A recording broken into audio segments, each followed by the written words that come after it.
For more content like this, log on to GibboPresents.com. It's Gibbo, and right now I'm once again joined by one of dancehall and reggae's top lyricists. It is Assassin, a.k.a. Agent Sasco. Sasco, how are you? Yeah, man, everything proper, enough respect. Your much anticipated album, Theory of Reggaetivity, is about to be released on February the 19th.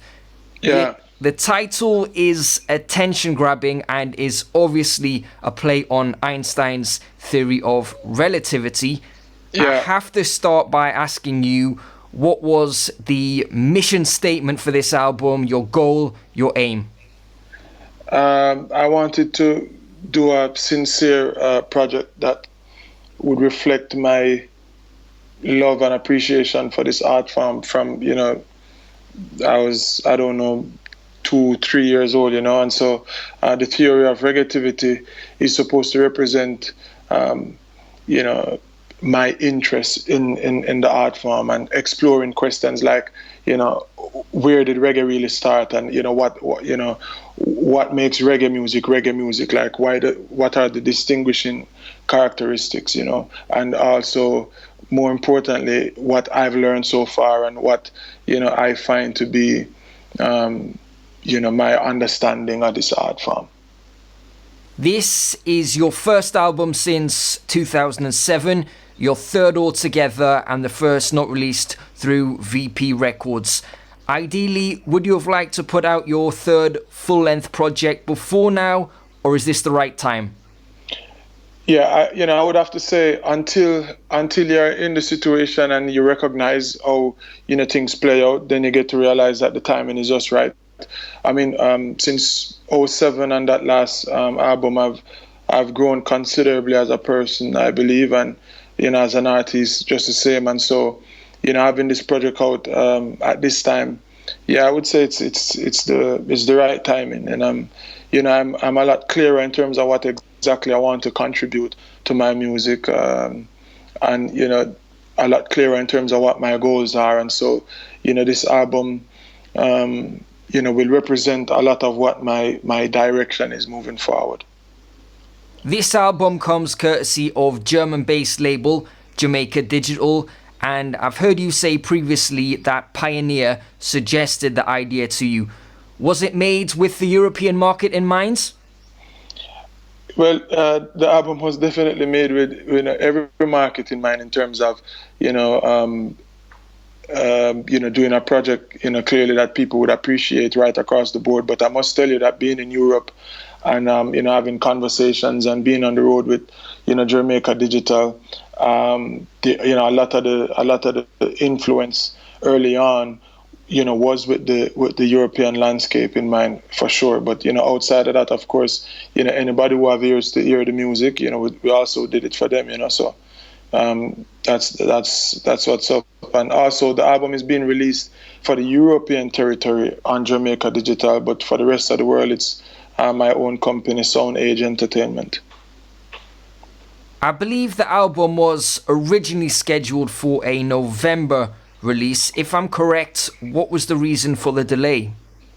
I think we're a little bit too ambitious. We're thinking that we could get an album done in the like 2 or 3 months, and of course, everybody who I said it to was like, I'm approaching people in mid-August talking about getting an album out in November, and they're like, yeah, you're crazy. But this is my first time doing an album sort of in this independent format, and so I was, like I said, I think we were just a little bit too ambitious with that, but it all worked out, once again, because more time gave us more time to go over mixes 5 and 6 and 7 and 10 times instead of just rushing to get a project out, and even revisiting some of the songs and recording new songs. I mean, one of my favorite tracks on this album is a song that we did at the very last,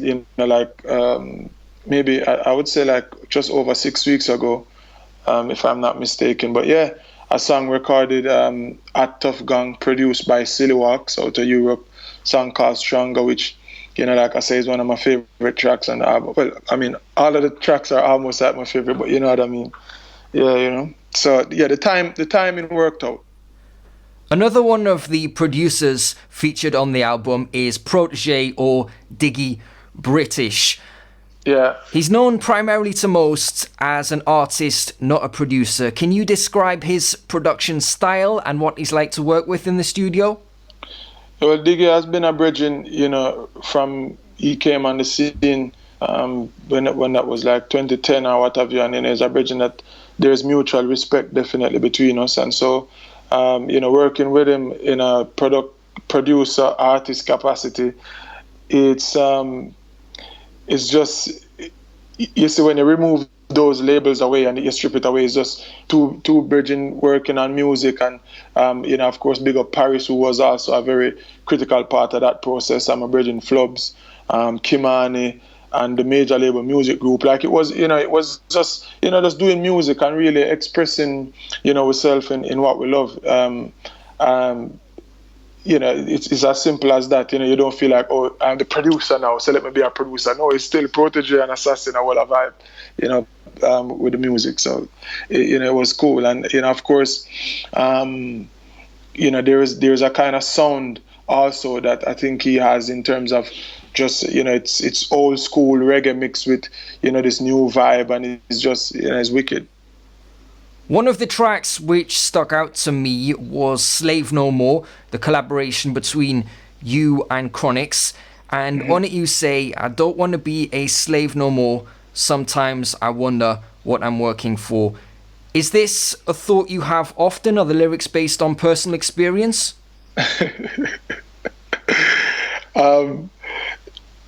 I can relate to the sentiments of the song for sure. And it's not just literal slave to your occupation necessarily, but it's slave to so many things. Even like now we find people being slaves to social media and just slave to material things, or so I can definitely relate to wanting freedom from so many things that seem to be clawing at you in this modern life.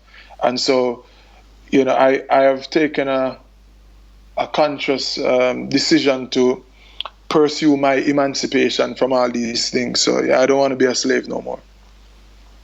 Another thought-provoking track on the album is Africa. Do you feel most people in the Western world have a distorted view of Africa? And if you do, where do you feel this comes from? Is it from the media? Well, it has been my experience, myself included, that Africa is represented or covered in a certain way, and I think it's a multi. The influences come from various sources. So of course the media plays a part, and by extension, like movies and literature and history, like the way the history is taught about Africa in a particular way. So yeah, it's kind of one dimensional in terms of how Africa is represented.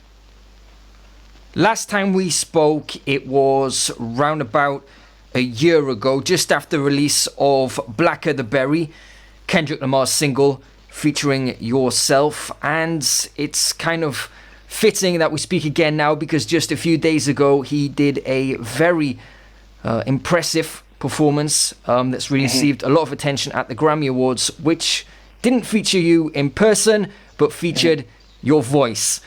Were you more happy to be included or disappointed that you weren't there in person?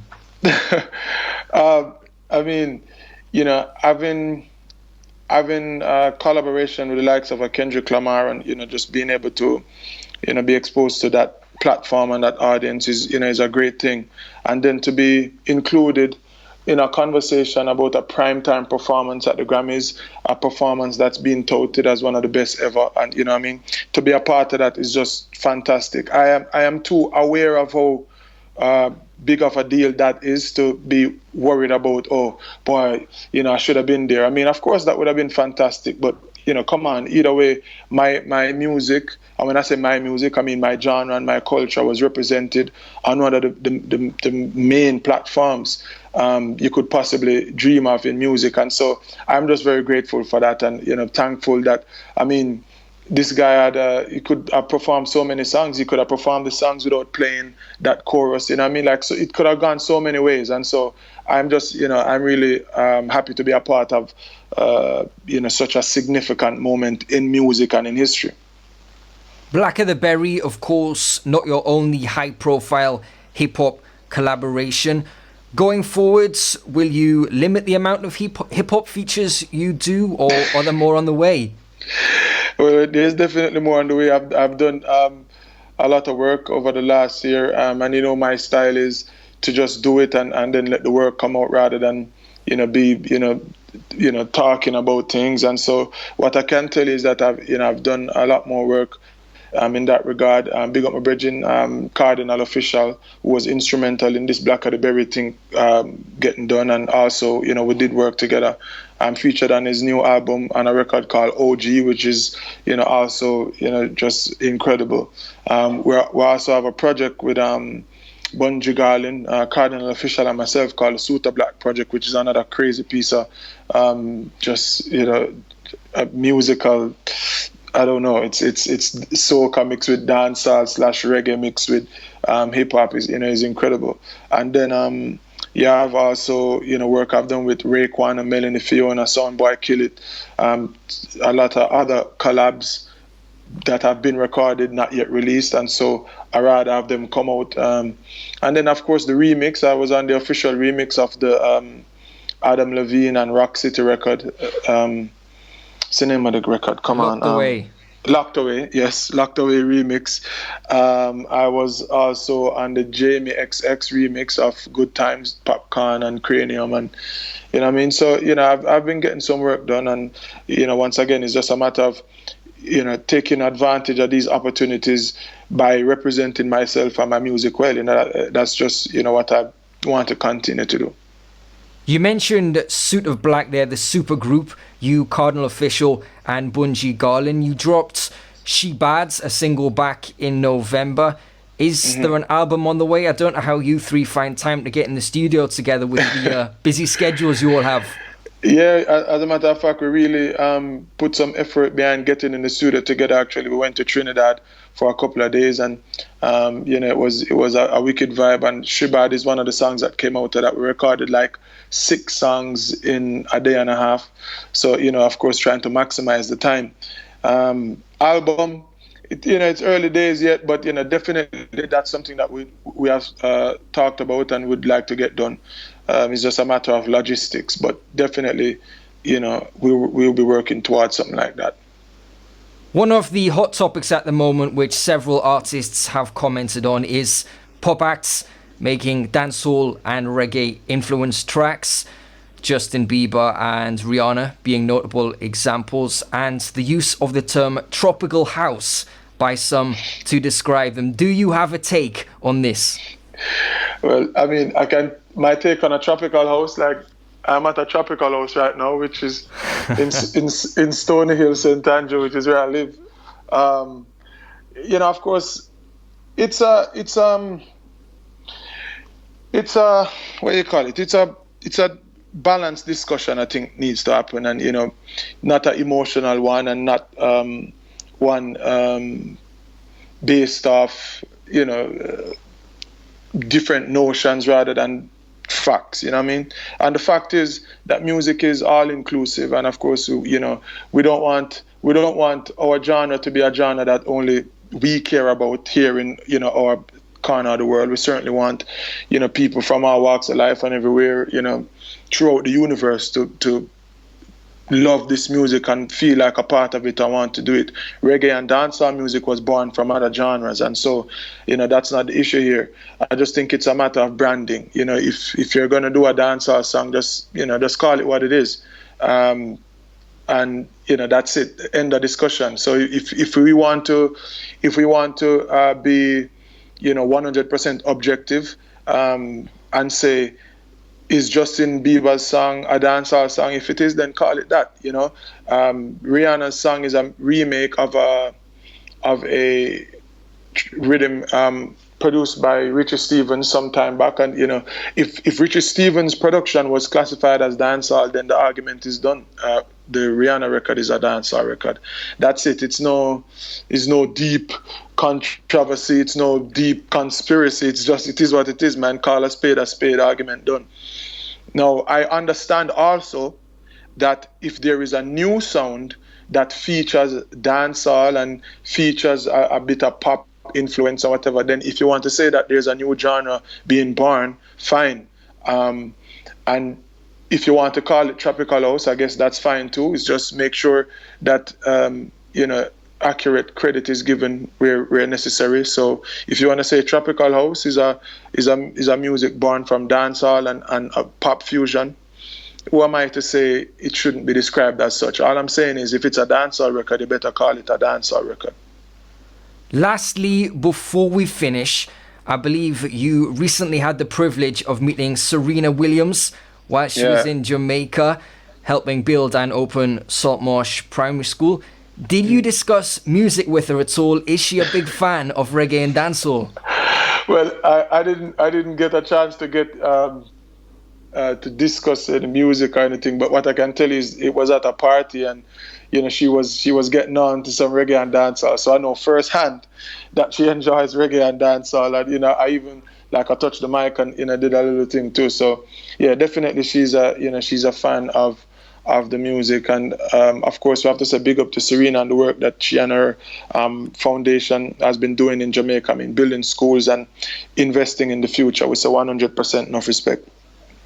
Theory of Reggaetivity, the new album from Assassin, a.k.a. Agent Sasco, will be released on February the 19th. Make sure you go and download it legally and support good reggae music. Sasco, thanks a lot. Is there anything else you would like to say before I let you go?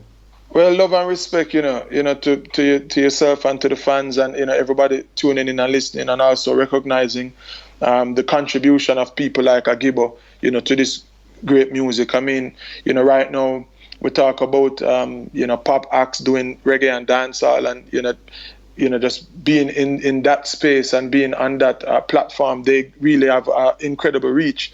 But at the same time, I have to say enough respect, like I said, to people like yourself, who give us that reach, while we work on getting to other levels too, and to a further reach. So enough respect, Gibbo. Blessed.